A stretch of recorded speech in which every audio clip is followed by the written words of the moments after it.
like to make a comment which could seem to be a provocative one, but it is not. That is that the Investment Plan for Europe is not an EU operational program. It's an instrument.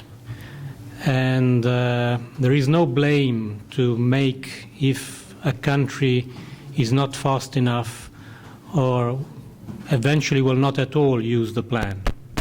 There's no blame. It's not grants that the country is losing. It's an instrument which carries interest. It comes at a cost. So we should be less concerned with the fact that Romania is among the few European countries that has not yet had a project in this investment plan for Europe. We should be less concerned with this problem than with the causes. The causes being what we discussed today, what we've been discussing in many other public events. It's no secret on the public sector and public investment infrastructure side, projects are not sufficiently well prepared, they are not sufficiently well procured, they are not sufficiently well contracted, meaning contracts in the end. I mean, we have problems, technical problems throughout the cycle, meaning that the implementation of the project is a very difficult process because of claims that emerge, because of unclear contracts and variation orders which come from the fact that the technical specifications of the project were not sufficiently well appraised during the preparation phase, problems with the authorities in terms of wrong procurement or insufficient permitting or incomplete environmental compliance checks, things like that. So this we know. I mean, it's no need to talk about this here. And these problems existed before the Juncker plan, and it still exist today. So we have to take care to look at these problems and solve these problems.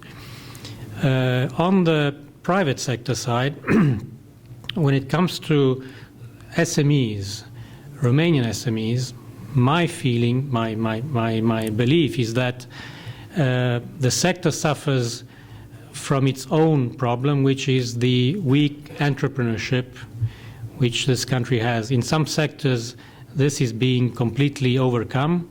There are some very, very clever, even very young entrepreneurs in some sectors like IT, which are becoming very, very, very successful. But the recent history of this country is such that it's a difficult situation for entrepreneurship to blossom. So it is very interesting what is happening right now with the present administration, which is really focusing on improving the business climate. Is really taking care of the preoccupations of entrepreneurs, fiscal constraints, fiscal problems, and regulations which change, and all these things. So, again, this is another aspect which undermines investments from SMEs, whether under the Investment Plan for Europe or any other financing facility. The Investment Plan for Europe is a very difficult, as been clear from the words of especially my own colleagues that have been speaking today, because we are the ones that not only have to describe how much money is flowing into the European economy, but we are the ones who have to implement it. So we are the ones who are facing the difficulties, who are talking to the people and find out that all the technical operational constraints we have in putting this program in place. It's very ambitious. At the same time, it has the big merit of having brought forward in Europe the concept of investment, which was an idea which has been completely neglected during the crisis. Everyone was talking about the crisis, we don't have money, and we are poor, and salaries are dropping, and all this. The Commission and the bank have had this good role of whatever the plan was to bring back on the scene the concept of growth, investment, innovation, and expansion and future and visions of the future, the young people and all that. So this is very good. In Romania in particular, it has had the big benefit, again, partly I said that before, to make aware, to make this awareness emerge